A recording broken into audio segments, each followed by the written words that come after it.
I bumped into my cousin Marcus at Pioneer Place Mall while Christmas shopping, my arms full of bags from Nike and Powell's books.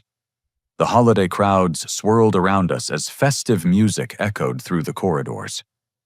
Excited about our planned family reunion trip to Yellowstone that everyone had been organizing for months, I grinned and asked when we were finally leaving. Marcus looked genuinely confused, his face scrunching up like he was solving a complex math problem. Then he dropped the bombshell that shattered my world. The entire extended family had gone last month without me. My stomach dropped as I realized I had contributed $4,500 toward the vacation fund through my Aunt Carol. Standing frozen while shoppers brushed past me, I pulled out my phone with trembling hands. My fingers shook as I dialed Aunt Carol's number, stepping away from the busy mall corridor into a quieter alcove near the food court. The smell of Chinese takeout and pizza mixed in the air around me, but I barely noticed as my heart pounded against my ribs. Carol answered on the third ring, her voice cheerful and unsuspecting. "Jeffrey, what a lovely surprise to hear from you, sweetie. Carol, I just ran into Marcus and he said the family trip to Yellowstone already happened last month." My voice cracked slightly on the last words.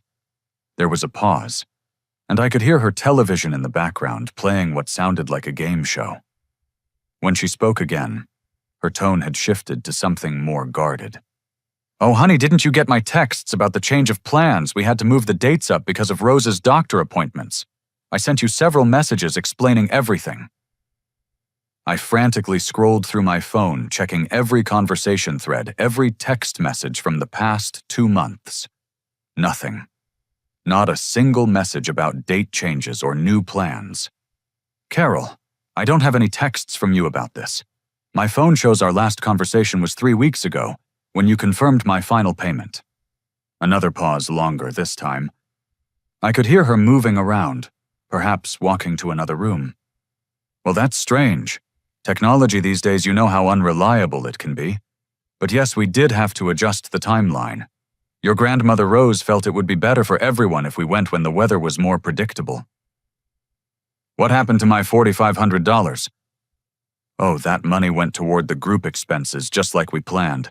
Everything worked out beautifully. The family had such a wonderful time bonding together." Her evasiveness sent alarm bells ringing in my head. Carol had always been direct about financial matters, organizing family events with military precision for as long as I could remember.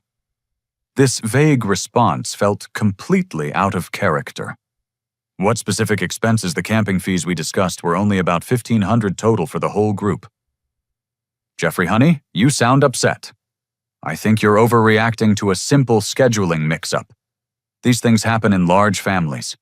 The important thing is that everyone had a lovely time, and your contribution helped make that possible." The dismissive tone in her voice made my chest tighten. I ended the call and immediately dialed my sister, Emma, who lived just outside Eugene near our parents. She answered quickly, but her voice sounded strained. "Jeff, is everything okay? Emma, did you know about the Yellowstone trip happening without me?" The silence stretched so long I thought the call had dropped. Finally, she sighed deeply. "Jeffrey, I wanted to tell you, but Rose made everyone promise not to say anything. She said it would just upset you unnecessarily." "Upset me, Emma. I paid $4,500 for that trip." "I know, and I felt terrible about it. But you know how Rose gets when people go against her wishes. She threatened to exclude anyone who told you from future family gatherings." My sister's voice carried genuine guilt, but also fear. Rose had been the family matriarch since our grandfather passed away 5 years earlier, and her word was essentially law at family functions. "Why was I excluded, Emma? What did I do wrong?" Another long pause. When Emma spoke again, her voice was barely above a whisper. "Rose said you were going through too much with the divorce and moving to Portland. She convinced everyone that you weren't emotionally stable enough to enjoy a family vacation, and that including you would bring down the mood for everyone else." The words hit me like physical blows. My divorce from Sarah had been finalized 8 months earlier, and while it had been difficult, I was doing well. I had a successful graphic design business, a nice apartment in Portland's Pearl District, and had been looking forward to reconnecting with family. Emma, that's not true. I've been doing great. I was excited about spending time with everyone. I know that, Jeff, but Rose painted a different picture. She said you'd been calling her crying about Sarah talking about how lost you felt asking for money. None of that was true. I hadn't asked anyone in the family for money, and I'd spoken to Rose exactly twice since the divorce, both brief and pleasant conversations about holiday plans. Did you see any of this supposed behavior yourself? No, but Rose was so specific about the details. She said you'd been drinking too much, staying up all night calling family members to complain about your problems. She made it sound like you were having some kind of breakdown. My mind raced as I tried to process this information. Rose had apparently constructed an entire false narrative about my mental state to justify excluding me from the family trip. Emma, where did they stay? We had planned to camp at Grant Village. Another guilty silence. They used your money to upgrade to rooms at the Old Faithful Inn. Rose said since you weren't coming, the family deserved to be more comfortable. They had individual suites overlooking the geyser. The betrayal cut deeper with each revelation.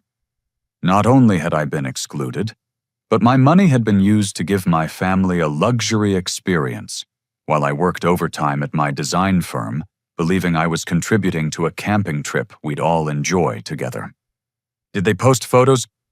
Yes, but they blocked you from seeing them on social media. Rose insisted on that too.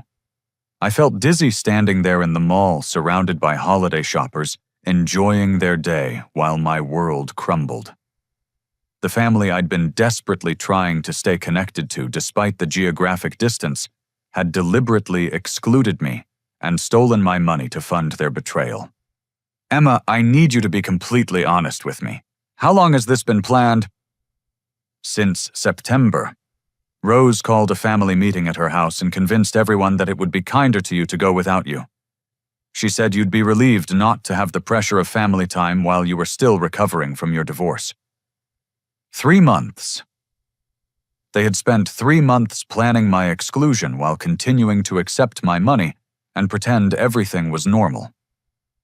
Every family phone call, every confirmation of my contribution had been an elaborate deception. Emma continued, her voice thick with guilt. Jeffrey, I'm so sorry. I wanted to tell you, but I was terrified of being cut off from family events too. You know how Rose can be when someone crosses her. I did know. Rose had been controlling family dynamics for decades, but I'd never imagined she would orchestrate something this cruel and deliberate. My hands were still shaking as I drove across town to my cousin Brian's apartment in Beaverton. Brian had always been somewhat of an outsider in family dynamics, working as an IT specialist and preferring computer screens to large family gatherings. If anyone would give me straight answers about what had really happened, it would be him. Brian opened his apartment door wearing a faded Blazers t-shirt and jeans, his curly brown hair disheveled from running his hands through it. His expression immediately shifted from surprise to concern when he saw my face. Jeffrey, what's wrong? You look like someone died. Maybe something did die. Can I come in? I need to know what you know about the Yellowstone trip. Brian's apartment reflected his personality, clean, organized, with multiple computer monitors glowing on a large desk in the corner. He gestured for me to sit on his black leather couch while he grabbed 2 bottles of Coca-Cola from his refrigerator. I wondered when this conversation would happen, he said, settling into his desk chair and turning it to face me. You knew I was excluded. I knew, and I've been documenting everything. Brian pulled out his phone and opened a recording app. Jeffrey, what I'm about to show you is going to make you angry, but you need to know the truth about what's been happening in this family. My stomach clenched as Brian scrolled through his phone. What do you mean documenting?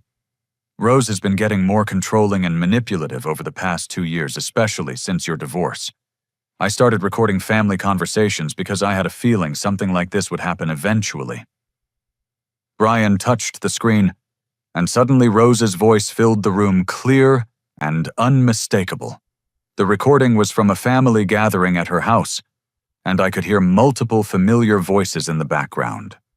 Jeffrey's divorce proves he can't make good decisions, Rose's voice said with authority. He abandoned his wife, moved away from his family, and now he's trying to buy his way back into our good graces with this vacation money. Well, we'll take his money, but that doesn't mean he's earned the right to disrupt our family time. I felt sick hearing my grandmother's voice speaking about me with such disdain and manipulation. But there was more. The boy has always been selfish, Rose continued. Even as a child, he thought he was better than the rest of us.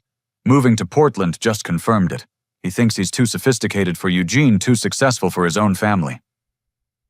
Mother, that's not fair, I heard my father's voice object weakly. Jeffrey has always been respectful and generous with family. David, you're too soft on him because he's your son. But I've seen how he looks at us like we're small-town embarrassments. This divorce is just the latest example of his poor judgment and selfishness. Brian paused the recording. There are hours of this, Jeffrey. She's been systematically poisoning the family against you for months, building a case for your exclusion. Why would she do this? Control. Rose has always needed to be the center of family decision-making, and you represent a threat to that because you're independent and successful. You don't need her financially or emotionally, which makes her feel irrelevant. Brian played another recording, this one, from a more recent date based on the timestamp. Jeffrey is so desperate to feel important that he threw money at this vacation without even asking what we really needed. Rose's voice continued her character assassination. $4,500 like he's showing off his big city success. Well, we'll put that money to good use, upgrading our accommodations. Consider it a donation to the family he abandoned. Hearing my contribution described as showing off when I'd sacrificed to contribute that amount made my chest burn with anger. I'd worked extra freelance projects and skipped several personal purchases to afford my share of what I thought would be a meaningful family experience. There's more, Brian said grimly. She didn't just exclude you. She specifically planned to use your money for upgrades while making sure you couldn't participate. The next recording was even more damaging. Rose's voice was instructing Aunt Carol on how to handle my continued payments. Keep accepting Jeffrey's money, but don't give him any real details about the planning. If he asks questions, just say everything is being handled, and he'll get information closer to the departure date. The boy is so eager to please and be included that he won't push too hard. Isn't that dishonest, Rose? Carol's voice sounded uncertain. It's practical. Jeffrey needs to learn that family loyalty isn't something you can buy your way back into. His money will give the rest of us a nice vacation, and maybe the lesson will help him become less selfish in the future. I stared at Brian in disbelief. She planned this for months, continuing to take my money, while having no intention of including me. Gets worse. She also convinced your parents that excluding you was for your own good, that you were too emotionally fragile for family time. But listen to what she said when they weren't around. Brian played a recording where Rose was talking to what sounded like Marcus and Aunt Carol. Jeffrey isn't fragile at all. He's thriving in Portland, which is exactly the problem. He's gotten too big for his britches, too independent. This exclusion will remind him that family matters more than his fancy city life and design business success. The manipulation was breathtaking in its cruelty and calculation. Rose had convinced some family members I was too weak to handle a vacation, while simultaneously resenting me for being too strong and independent. Brian, why didn't you warn me? I tried to be subtle about it, asking if you'd heard from the planning committee mentioning that I hadn't received detailed itineraries. I was hoping you'd pick up on the hints, but Rose was so good at controlling information flow. Brian showed me text message screenshots where he'd tried to alert me indirectly, messages I now realized were attempts to help me discover the truth before it was too late. There's one more thing you need to know, Brian said, his voice growing more serious. This isn't just about control or personality conflicts. I think Rose has been stealing money from the family for years. What do you mean? She's always been secretive about family finances, claiming to manage money for everyone's benefit. But some of her stories don't add up. She's been talking about being financially stressed while somehow always having money for expensive purchases and home improvements. Brian pulled up a notebook on his computer where he'd been tracking inconsistencies in Rose's financial claims. She told your parents she needed help with medical expenses, but I've never seen her struggle to pay for anything. She told Aunt Carol the family trust from your grandfather was depleted, but she's been making references to money that suggests otherwise. The possibility that Rose's manipulation extended beyond emotional control to financial theft made my hands clench into fists. If she was stealing from family members while painting herself as a struggling elderly woman, this was about much more than a vacation. Jeffrey, I think your exclusion from this trip wasn't just about control. I think Rose was afraid you might start asking questions about family finances that she doesn't want to answer. The drive back to Eugene felt like traveling into a storm I'd been avoiding my whole life. Armed with Brian's evidence and recordings, I knew I couldn't let this betrayal stand without confrontation. But I also understood that challenging Rose meant potentially losing my relationship with my entire family.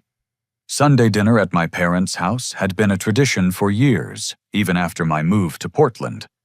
I'd driven down monthly to maintain connections, bringing wine or dessert, helping with yard work, trying to bridge the geographic distance with consistent presence. Today would be different. My parents lived in a modest ranch-style home in a quiet neighborhood near the University of Oregon campus. The familiar sight of my father's Toyota pickup in the driveway and my mother's garden gnomes lining the walkway usually brought comfort.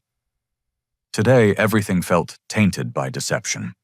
I knocked instead of using my key, a small but significant change that announced this wasn't a normal family visit.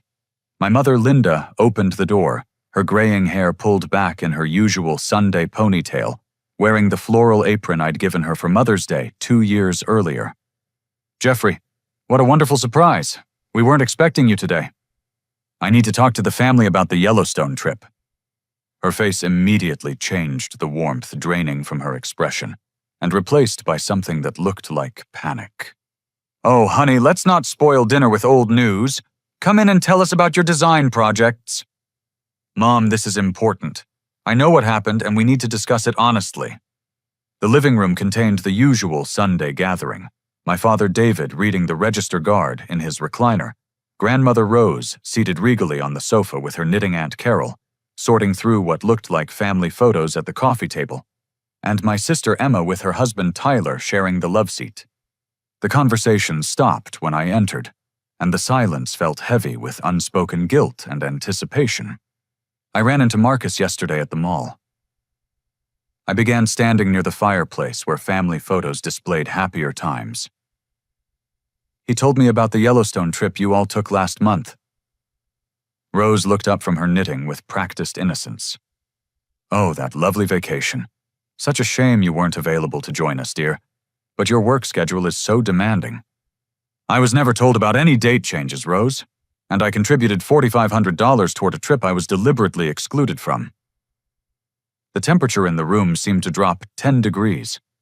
My father set down his newspaper, and Aunt Carol stopped sorting photos. Emma's face flushed red with embarrassment. Jeffrey, let's not make a scene, Rose said with the tone she'd used to control classroom discussions during her decades as a school principal. Family scheduling can be complicated and sometimes miscommunications happen. This wasn't miscommunication. I pulled out my phone and played one of Brian's recordings. Rose's voice filled the room. Jeffrey's divorce proves he can't make good decisions. He abandoned his wife, moved away from his family, and now he's trying to buy his way back into our good graces with this vacation money. The reaction was immediate and telling. My parents looked shocked. Aunt Carol covered her mouth with her hand, and Emma started crying. But Rose showed no shame or remorse. Instead, her expression hardened into something cold and calculating. So Brian has been recording private family conversations. How typical of that antisocial boy to violate family privacy. Rose, you systematically lied about my character to justify stealing my money and excluding me from a family event I helped fund. I didn't lie about anything. I shared my legitimate concerns about your emotional stability and decision-making abilities. What concerns based on what evidence? Rose set down her knitting and looked directly at me with the authority she'd wielded over students and family members for decades. You abandoned your marriage instead of working through difficulties. You moved away from your family to pursue selfish career goals. You threw money at this vacation like you were buying your way back into our affections. These are facts, not lies. I didn't abandon my marriage. Sarah and I divorced because we wanted different things from life. I moved to Portland because I had better career opportunities there. And I contributed money to a family vacation because I wanted to spend time with people I love. That's your interpretation, Jeffrey. But your behavior over the past year has shown poor judgment and selfishness. My father finally spoke up, his voice uncertain. Mother, maybe we should discuss this more calmly. David, your son, is accusing me of lying and theft. I won't tolerate disrespect from a boy who's proven he values his independence more than his family responsibilities. The conversation was spiraling exactly as Rose intended, with her positioning herself as the victim of my accusations rather than addressing the actual betrayal. But I had more evidence. Rose, I have recordings of you instructing Carol to keep taking my money while having no intention of including me on the trip. You called it a donation from the family member I abandoned. Rose's mask slipped slightly, revealing anger beneath her practiced victimhood. And what if I did? You needed to learn that family loyalty isn't something you can purchase. Your money gave the rest of us a lovely vacation, which is more than you deserved after ignoring us for months. I never ignored anyone. I visit, I've tried to stay connected despite living 3 hours away. Obligatory phone calls and monthly duty visits aren't the same as genuine family commitment, Jeffrey. The cruelty in her voice shocked everyone in the room. This wasn't the loving grandmother figure she presented to the outside world. This was someone who had deliberately hurt her own family member and felt justified in doing so. My mother finally found her voice. Mother Rose, this doesn't sound like a miscommunication. It sounds like Jeffrey was deliberately excluded. Linda, your son needed a lesson in humility. His divorce and move to Portland showed he thinks he's better than his family.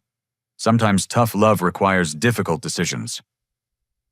Stealing someone's money isn't tough love, I said, my voice rising. It's theft and betrayal. Rose stood up abruptly, her small frame somehow commanding attention from everyone in the room. I have been holding this family together since your grandfather died, making difficult decisions that serve the greater good rather than individual selfishness. If you can't appreciate the sacrifices I've made, perhaps you should reconsider whether you belong in this family at all. The threat was clear and calculated. Rose was essentially saying that questioning her actions meant risking expulsion from family relationships entirely. I could see the fear in my parents' faces as they realized they might be forced to choose between their son and the woman who controlled family dynamics. But Rose wasn't finished. She walked to a drawer in the side table and pulled out a small notebook. Since we're sharing private information today, perhaps the family should know about some of Jeffrey's other concerning behaviors. She opened the notebook and began reading entries that made my blood run cold. September 15th. Jeffrey called Rose crying about his financial problems, asking to borrow $2,000 for rent. September 22nd. Jeffrey made inappropriate comments about Sarah's new boyfriend at Carol's birthday party. October 3rd.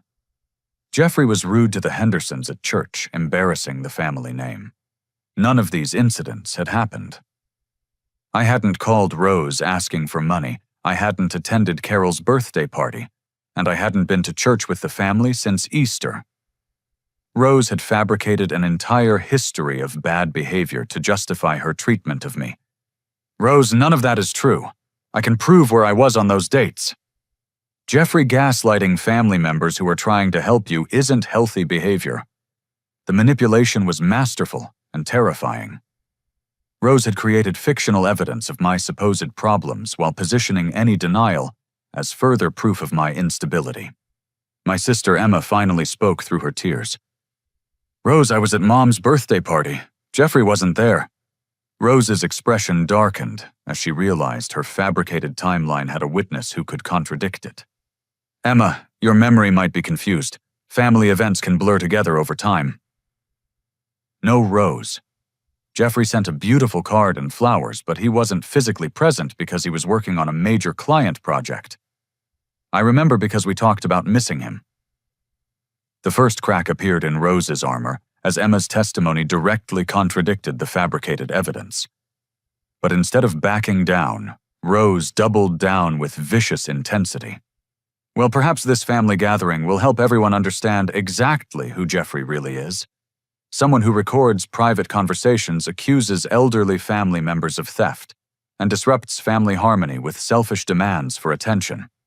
The room erupted in competing voices as family members began taking sides, some defending Rose's version of events, while others questioned her increasingly obvious manipulation. But I realized this confrontation had revealed something much more serious than vacation planning deception. Rose had been systematically constructing false narratives about my character for months, possibly years, laying groundwork for my eventual exclusion from family relationships. The Yellowstone trip was just the beginning of a larger campaign to remove me from family dynamics entirely. The family dinner had ended in chaos, with my parents torn between their son and the woman who'd controlled their family decisions for years. I left Eugene feeling emotionally drained, but determined to understand the full scope of Rose's manipulation. Brian's recordings had revealed financial irregularities that needed professional investigation.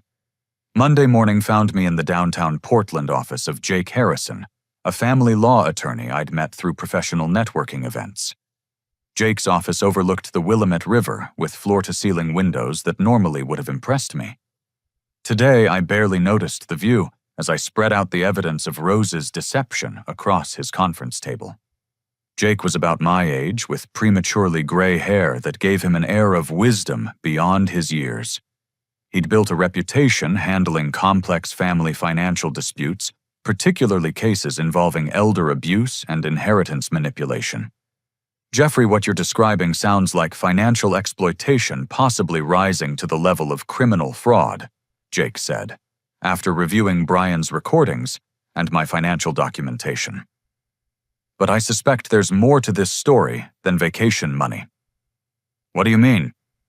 Your grandmother's behavior patterns suggest someone who's been manipulating family finances for much longer than just this trip. The level of control and secrecy you're describing typically develops over years, not months.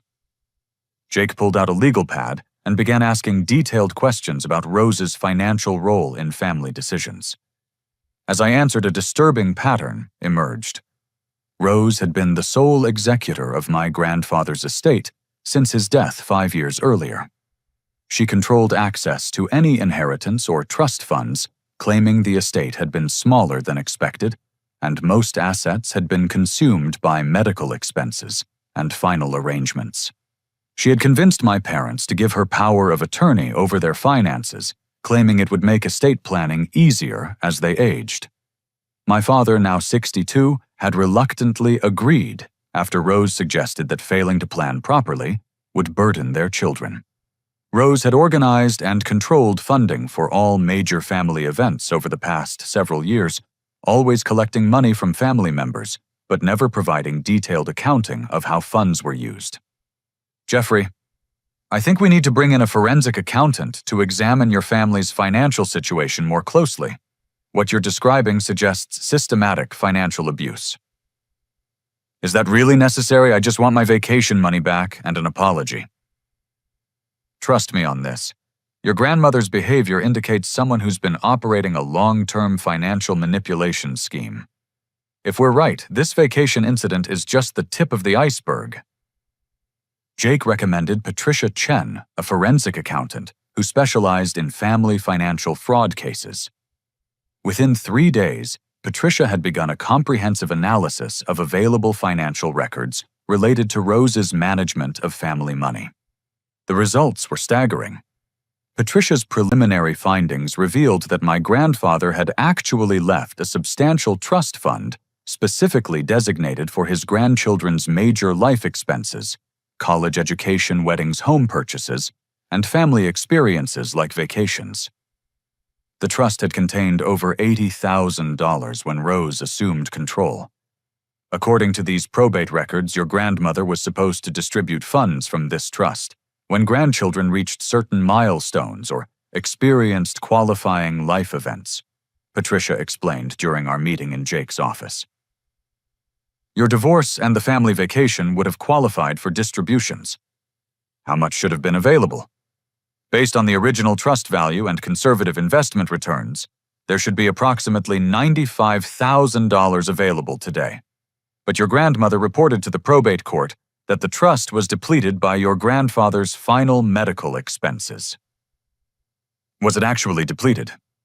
That's where things get interesting. The medical expenses Rose claimed don't match the insurance records or hospital billing statements I've been able to access. She appears to have fabricated significant medical costs to justify depleting the trust. Patricia showed me a complex spreadsheet comparing Rose's reported expenses against actual documented costs. The discrepancies were enormous and systematic. Where did the money actually go?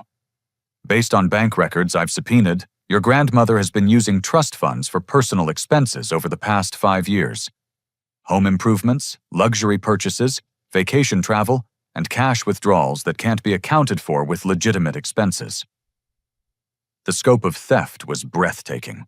Rose had stolen nearly the entire inheritance my grandfather had intended for his grandchildren, while convincing the family she was struggling financially and needed their support. But Patricia had discovered something even more disturbing. Jeffrey, your grandmother's financial manipulation extends beyond the trust fund. She's been systematically stealing from multiple family members using her power of attorney and her position as financial coordinator for family events.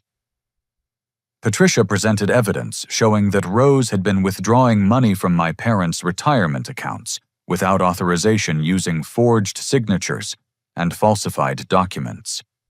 She had convinced Aunt Carol to take out loans for family events instead of using available family funds that Rose was secretly controlling. Most shocking of all, Rose had been operating a sophisticated check-kiting scheme, using her access to multiple family bank accounts to cover unauthorized withdrawals and mask the theft of funds across several years. How much money total? Preliminary estimates suggest your grandmother has stolen approximately $130,000 from various family members over the past 8 years. The number was so large I had trouble processing it. Rose had been systematically robbing her own family while positioning herself as their financial protector and advisor. Patricia, there's something else, Jake interjected. We discovered that Rose has been forging signatures on legal documents and fraudulently claiming power of attorney over accounts that don't belong to her. This isn't just theft anymore. These are federal crimes. The investigation had uncovered evidence that Rose had been intercepting mail sent to family members, preventing them from receiving bank statements and financial documents that would have revealed her manipulation. She had convinced several family members that their financial struggles were due to poor market performance or unexpected expenses, when in reality she was stealing their money. Why hasn't anyone noticed? I asked. Your grandmother is extremely sophisticated in her manipulation techniques, Patricia explained. She's been gaslighting family members about their financial situations, convincing them that questioning her management would hurt her feelings or damage family relationships. She's used emotional manipulation to prevent financial oversight. Patricia had also discovered that Rose had been blackmailing family members with fabricated secrets, using threats of embarrassment or family exclusion to prevent them from examining financial records too closely. The evidence included forged documents, falsified expense reports, and email communications, where Rose had been coordinating her deception across multiple family relationships simultaneously. Jeffrey, your exclusion from the family vacation wasn't just about control, Jake concluded. Your grandmother was afraid that including you might lead to questions about family finances that she couldn't answer. You represent the biggest threat to her financial schemes because you're educated, successful, and independent enough to investigate discrepancies. The realization hit me like a physical blow. My supposed emotional instability and family disloyalty had been fabricated specifically to discredit me in advance of any financial investigations. Rose had been preparing for months to paint me as an unreliable source if I ever discovered her theft. What do we do now? We present this evidence to the district attorney's office and pursue criminal charges for financial fraud, forgery, and elder abuse, Jake replied grimly. Your grandmother has been operating a criminal enterprise targeting her own family members. Working with Jake and Patricia over the following weeks felt like excavating a crime scene that had been carefully buried for years. Every day brought new discoveries about the extent of Rose's financial manipulation, and each revelation made me question everything I'd believed about my family relationships. Patricia's forensic analysis had expanded to include bank records, tax documents, and legal filings spanning the entire 5 years since my grandfather's death. The sophisticated nature of Rose's fraud became clearer with each piece of evidence. Jeffrey, your grandmother has been operating what amounts to a Ponzi scheme within your own family, Patricia explained during one of our weekly progress meetings. She's been stealing from one family member to cover theft from another, all while maintaining the facade that she's managing everyone's money competently and honestly. The detailed timeline Patricia had constructed was devastating. Rose had begun small, taking modest amounts from the trust fund to cover what she claimed were temporary shortfalls in her personal finances. But the theft had escalated dramatically over time as she became more confident in her ability to manipulate family members and avoid detection. The pattern shows classic progression of financial abuse, Jake added. She started with rationalized taking, convincing herself she deserved compensation for managing family finances. Then she moved to outright theft when she realized no one was checking her work closely. Patricia showed me a complex flowchart mapping how money had moved between various family accounts under Rose's control. The web of manipulation was staggering in its complexity and cruel in its target selection. She's been particularly targeting family members who trust her most, Patricia noted. Your parents, Aunt Carol, and even some of your cousins have been systematically victimized because they believed in her integrity and competence. The investigation had revealed that Rose created fake invoices for family events, inflating costs by thousands of dollars and keeping the difference. The Yellowstone trip was just the most recent example of this pattern, where she had collected money from family members for camping expenses, but used those funds for luxury accommodations, while excluding contributors who might ask questions. But Patricia had uncovered something even more sinister. Rose had been deliberately creating financial problems for family members in order to position herself as their savior. She convinced your Aunt Carol to take out a home equity loan for family emergencies while she was secretly controlling Carol's savings account, Patricia explained. Then she offered to help Carol manage the loan payments, giving her access to even more of Carol's money. The psychological manipulation was as sophisticated as the financial fraud. Rose had been systematically undermining family members' confidence in their own financial judgment while positioning herself as the only person competent to manage family money. Jake had brought in Detective Sarah Williams from the Financial Crimes Unit to review the evidence we'd compiled. Detective Williams specialized in complex family fraud cases and had seen similar patterns before. This is one of the most comprehensive family financial abuse cases I've encountered, Detective Williams said during our meeting at Jake's office. The suspect has been operating a sophisticated criminal enterprise over multiple years, targeting vulnerable family members through emotional manipulation combined with financial fraud. Detective Williams explained that Rose's crimes were particularly serious because they involved elder abuse elements combined with organized financial fraud. The forged documents and mail interception elevated the charges to federal jurisdiction. We're looking at potential charges including mail fraud, financial exploitation of vulnerable adults, forgery identity theft, and organized financial crime, Detective Williams continued. If convicted on all counts, she could face significant prison time. The investigation had also uncovered evidence that Rose had been researching how to hide money offshore and had been making inquiries about retiring to countries without extradition treaties with the United States. She hadn't just been stealing money. She'd been preparing to flee with the stolen funds. "Detective Williams, what should we expect when we confront her with this evidence?" I asked.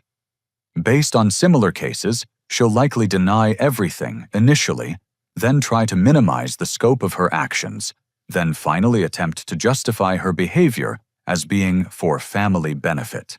Financial abusers often believe their own rationalizations and struggle to accept responsibility, even when confronted with overwhelming evidence. Jake had been coordinating with the district attorney's office to prepare formal charges. The scope of evidence had grown so large that prosecutors were considering bringing in federal authorities to handle aspects of the case that crossed state lines. "Jeffrey, there's something else you need to know," Jake said seriously. "We've discovered that your grandmother has been planning to leave the state permanently. She's been liquidating hidden assets and making arrangements that suggest she was preparing to disappear with stolen family money. Patricia showed me records indicating that Rose had been converting stolen funds into cashier's checks and money orders classic preparation for financial flight.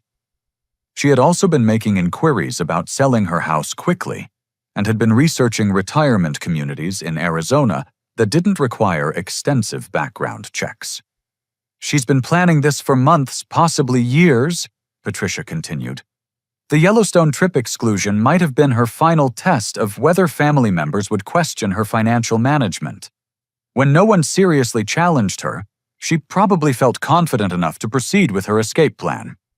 The revelation that Rose had been preparing to abandon the family after stealing everything she could was perhaps the most hurtful discovery of all. This wasn't impulsive theft or gradual moral decline. This was calculated long-term planning to betray everyone who trusted her. Detective Williams had obtained search warrants for Rose's house and bank accounts.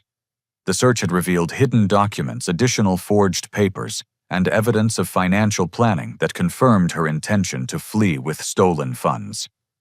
We found notebooks detailing her plans to liquidate remaining family assets and disappear to Arizona under a different identity, Detective Williams reported. "This isn't just financial fraud anymore.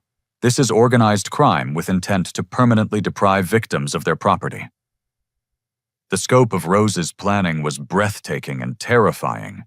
She had been methodically destroying family relationships while stealing family money, all while preparing to escape and leave her victims to discover the theft after her disappearance. "When do we arrest her?" I asked.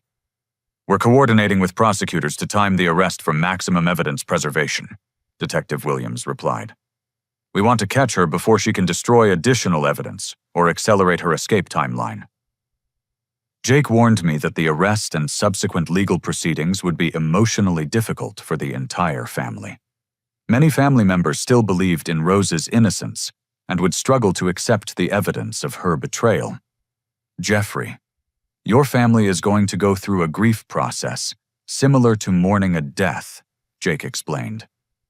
"The grandmother they thought they knew essentially never existed. The woman who's been controlling family relationships is a sophisticated criminal who's been systematically victimizing people who loved and trusted her. As we prepared for the confrontation and arrest, I realized that exposing Rose's crimes would heal some family relationships while potentially damaging others. Some family members might never forgive me for initiating the investigation that sent their beloved matriarch to prison, even though that investigation had saved them from continued victimization. But I also understood that allowing Rose to continue her crimes would have eventually destroyed the family anyway. Her theft was escalating, her manipulation was becoming more extreme, and her escape plan would have left everyone devastated and financially ruined. The courage to expose truth, even when that truth was painful and destructive, was the only way to save what could be saved of authentic family relationships. The confrontation took place on a cold November morning at Rose's house. the same location where she had orchestrated months of manipulation against me. Jake had coordinated with Detective Williams to give Rose one final opportunity to confess and cooperate before formal arrest proceedings began. Rose's house sat on a quiet street lined with mature oak trees, their branches now bare in the late autumn air. The modest ranch-style home had always represented stability and family tradition to me. Today it felt like a crime scene. Present for the confrontation were my parents, Aunt Carol, Sister Emma, Cousin Brian, Detective Williams, and myself. Jake remained outside coordinating with backup officers in case Rose attempted to flee or destroy evidence. Rose opened her front door wearing a lavender sweater and her usual confident expression, but I noticed her hands trembling slightly as she recognized the unusual nature of our gathering. My, what a lovely surprise to have so much family visiting at once, she said, her voice maintaining its practiced warmth, despite the obvious tension. We gathered in her living room, the same space where she had hosted countless family celebrations, and where she had systematically planned my exclusion from family relationships. Detective Williams took the lead, introducing herself and explaining the purpose of our visit. Mrs. Rose Patterson, we're here to discuss irregularities we've discovered in your management of family financial affairs over the past several years. Rose settled into her favorite chair, maintaining composure, while her eyes darted around the room, assessing the faces of family members she had manipulated for so long. I'm sure any irregularities are simply misunderstandings. I've always tried to manage family money carefully and honestly. Detective Williams presented a folder containing the key evidence Patricia had compiled: bank records, forged documents, and detailed analysis of the systematic theft Rose had perpetrated. Mrs. Patterson, our investigation shows that you've stolen approximately $130,000 from family members through fraudulent access to their accounts, manipulation of trust funds, and systematic deception about family expenses. Rose's mask began to slip as she realized the scope of evidence against her. Her confident expression shifted to something more calculating as she assessed her options. Detective, I think there's been a misunderstanding. I've been helping my family members manage their finances for years. Sometimes accounting can be confusing to people who don't understand complex financial arrangements. Mrs. Patterson, we have recordings of you explicitly planning to steal money from Jeffrey and exclude him from family events you'd accepted his payment for. Brian stepped forward and played one of the most damaging recordings, where Rose's voice clearly stated her intention to use my money while excluding me from the vacation I'd helped fund. Rose listened to her own voice without showing remorse or surprise. Instead, she seemed to be calculating her next move. Those recordings were made without my permission in my private home. I'm not sure they have any legal validity. Detective Williams explained that the recordings were legally obtained and admissible as evidence of fraud and conspiracy. She then presented the forged documents Rose had created to steal from family trust accounts. Mrs. Patterson, these documents contain your forged signatures on accounts belonging to other family members. This constitutes felony fraud and identity theft. For the first time, Rose showed genuine fear as she realized the criminal charges she was facing. But instead of confessing or showing remorse, she launched into a desperate attempt to justify her actions. Everything I did was for family benefit, she declared, with the authority she had wielded for decades. I've been holding this family together since my husband died, making difficult decisions that serve everyone's long-term interests. You stole money from your own family members while lying to them about their financial situations, my father said, his voice shaking with anger and betrayal. David, you've never understood the complexities of managing family resources. I've been protecting all of you from making financial mistakes that would hurt everyone. Rose's attempt at justification became increasingly desperate as she realized no one was accepting her rationalization. She began attacking individual family members, trying to divide our solidarity. Jeffrey has always been selfish and ungrateful. This whole investigation is his revenge for not being included in a vacation he didn't deserve to attend. Mom, Jeffrey didn't start this investigation for revenge, Emma said firmly. He started it because you stole his money and lied to us about his character for months. Rose's composure finally cracked completely as she realized her decades of family control were ending. She stood up abruptly and began moving towards the kitchen, claiming she needed water. Detective Williams recognized the behavior as a flight attempt and moved to intercept her. Mrs. Patterson, we need you to remain in the living room while we complete this interview. I don't have to listen to these accusations in my own home. Rose snapped her voice, losing all pretense of warmth or authority. Actually, you do, Detective Williams replied calmly. We have a warrant to search these premises for evidence of ongoing financial crimes. Rose's attempt to escape through her back door was quickly stopped by the backup officers Jake had positioned around the property. As she was brought back into the living room in handcuffs, she made one final vindictive attack on the family she had manipulated for so long. You'll all regret this. Jeffrey has turned you against the one person who actually cared about this family's future. When I'm gone, you'll realize how much I did for all of you. But her words fell flat because everyone present had finally seen her true nature. The loving grandmother figure had been replaced by someone desperate, manipulative, and completely lacking in remorse for the harm she had caused. As Detective Williams read Rose her rights and led her to the patrol car, my mother broke down, crying. Not from sadness at Rose's arrest, but from relief at finally understanding the truth about years of family dysfunction. Jeffrey. I'm so sorry, she sobbed. She convinced us you were the problem when she was the one destroying our family relationships. The search of Rose's house revealed additional evidence of her crimes notebooks, detailing her manipulation strategies, hidden cash she had stolen from family accounts, and documents showing her plans to flee Arizona with stolen money. Most disturbing of all, investigators found a detailed timeline Rose had created for systematically excluding different family members from gatherings based on their perceived threats to her financial control. My exclusion from the Yellowstone trip had been part of a larger plan to isolate and remove family members who might question her authority. Rose was formally arrested and charged with multiple felonies, including mail fraud, financial exploitation, forgery identity theft, and organized financial crime. The evidence against her was so overwhelming that prosecutors were confident of conviction on all major charges.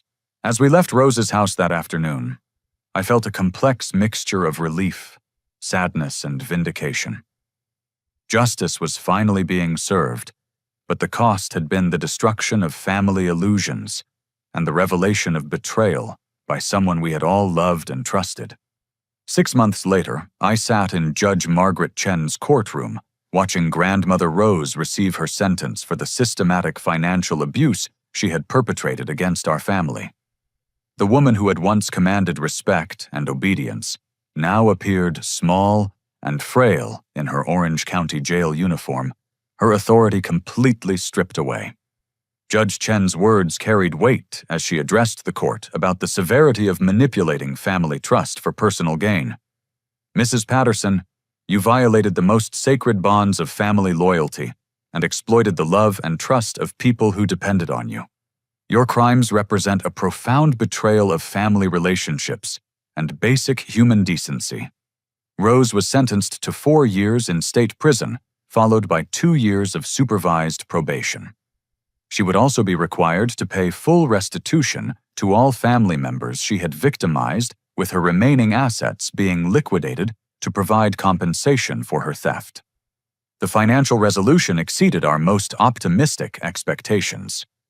Patricia's forensic work had uncovered additional hidden accounts Rose had failed to disclose, increasing the total recovery of stolen funds significantly. The trust fund my grandfather had established for his grandchildren was fully restored with accrued interest, providing each of us with $22,000. I received my original $4,500 back with interest and penalties, plus additional compensation from Rose's seized assets for the emotional damage caused by her manipulation. My parents' retirement funds were completely restored, Aunt Carol's debts were eliminated, and Emma's children's college fund was re-established at a higher level than ever before. But the emotional healing proved far more valuable than any financial recovery. The family therapy sessions Jake had recommended helped us process the complex grief of losing someone who had never actually existed. The loving grandmother figure had been an elaborate fabrication designed to facilitate manipulation and theft. My relationship with my parents underwent a complete transformation as we worked through the damage Rose's manipulation had caused. My father, David, struggled with intense guilt over believing fabricated stories about my character and allowing his fear of Rose to override his parental instincts. "Jeffrey, I failed you as a father," he said during one particularly emotional therapy session. "I knew in my heart that Rose's stories about your behavior didn't match the son I'd raised, but I was too cowardly to challenge her version of events." My mother, Linda, revealed that she had always felt uncomfortable with Rose's increasingly negative commentary about my character, but had been convinced that supporting me would destroy family unity. She shared that Rose had systematically undermined her confidence in her own judgment, convincing her that questioning Rose's assessment would prove she was naive and easily manipulated. "Rose made me feel like I couldn't trust my own instincts about my own son," Linda explained tearfully. "She convinced me that defending you would just enable your supposed problems and hurt you in the long run." The family therapy helped us understand how sophisticated manipulators use emotional leverage and fear to control their victims' perceptions and behaviors. Rose had been operating a textbook psychological manipulation campaign that would have been difficult for anyone to recognize, while experiencing it from inside. Emma became my strongest advocate as she recognized how Rose's manipulation had damaged her relationship with her brother. She admitted that Rose had convinced her I looked down on the family and didn't value maintaining close relationships with them. "Rose told me you thought we were all small-town embarrassments and that your success had made you arrogant," Emma confessed. "She made it seem like you were just going through the motions of family relationships out of obligation rather than genuine affection." Brian emerged from the experience as my closest family ally, having provided the crucial evidence that made justice possible. Our shared experience of surviving family manipulation created a bond stronger than typical cousin relationships. Brian's courage in documenting Rose's behavior, despite the personal risk, had ultimately saved our entire family from continued victimization. The extended family dynamics shifted dramatically as members began communicating directly instead of through Rose's manipulative filter. Cousin Marcus admitted he had always respected my independence and career success, but had been convinced by Rose that expressing admiration would be disloyal to family members who had remained closer to home. "Rose made it seem like praising your achievements was the same as criticizing everyone else's choices," Marcus explained. "She convinced us that family loyalty required keeping everyone on the same level, which really meant keeping everyone under her control." The most profound healing came when my parents asked me to help them plan a new family trip to Yellowstone this time, including everyone, and funded by the restored trust money. Initially, I hesitated because of painful associations with the previous betrayal, but I realized that creating new positive memories was essential for moving forward. The new Yellowstone trip became a celebration of family healing and authentic relationships.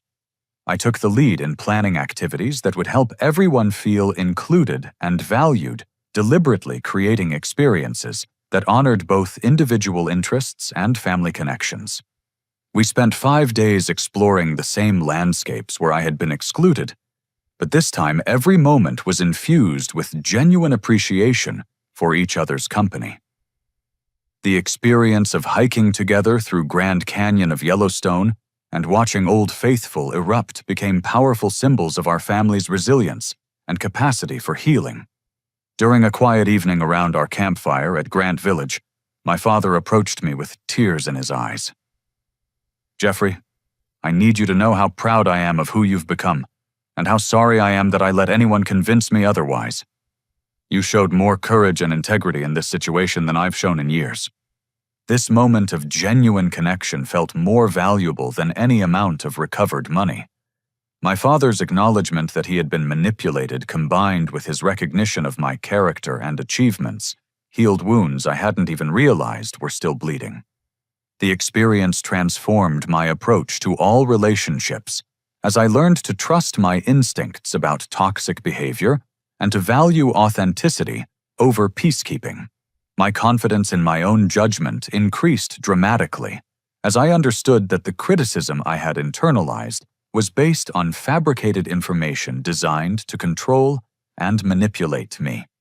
My graphic design business flourished as I applied lessons about authenticity and boundary setting to my professional relationships. Clients responded positively to my increased confidence in advocating for creative vision and setting clear expectations about project scope and payment terms. A year after Rose's sentencing, I received a letter from her in prison, attempting to manipulate me into visiting and providing financial support for her commissary account. Instead of feeling guilty or conflicted, I felt only pity for someone whose need for control had ultimately destroyed her relationships with everyone she claimed to love. I didn't respond to the letter, but kept it as a reminder of the importance of maintaining healthy boundaries with people who view relationships as opportunities for manipulation rather than genuine connection. The final scene of our healing journey took place at my new apartment in Portland, where I hosted my first family dinner since my divorce. My parents, Emma's family, Brian Marcus, and Aunt Carol, gathered around my dining table sharing stories and laughter without any undercurrent of manipulation or hidden agendas. Looking around the table, I realized that exposing Rose's crimes had ultimately given my family the greatest gift possible: the opportunity to build relationships based on truth, mutual respect, and genuine affection, rather than fear and control. Sometimes the most loving thing you can do for people you care about is expose the lies that are poisoning their relationships, even when that exposure is painful and difficult. The courage to stand up for truth, even against family pressure, had ultimately saved not just my own emotional well-being, but had freed my entire family from a toxic dynamic that had been slowly destroying us all. Brian raised his glass in a toast that perfectly captured our journey, to Jeffrey, who loved us enough to tell us the truth, even when the truth was harder than continuing to live with lies. As we clinked glasses around my table, I understood that real family bonds are built on authenticity, mutual support, and shared values rather than obligation, fear, or manipulation. The family I had always wanted hadn't been destroyed by exposing Rose's crimes. It had been created for the first time through the courage to demand honesty and respect in our relationships with each other. Have you ever experienced a situation where standing up for yourself revealed deeper problems that needed to be addressed? Sometimes the hardest conflicts lead to the most meaningful growth and healing. I'd love to hear your thoughts about family dynamics and the importance of authentic relationships in the comments below. If this story resonated with you, please give it a like and subscribe for more real-life stories about overcoming betrayal and finding strength in difficult situations. Share this with someone who might need to hear that they have the right to demand honesty and respect in their relationships. Thank you for listening to my story, and I hope it encourages you to trust your instincts and stand up for truth in your own life even when it's difficult.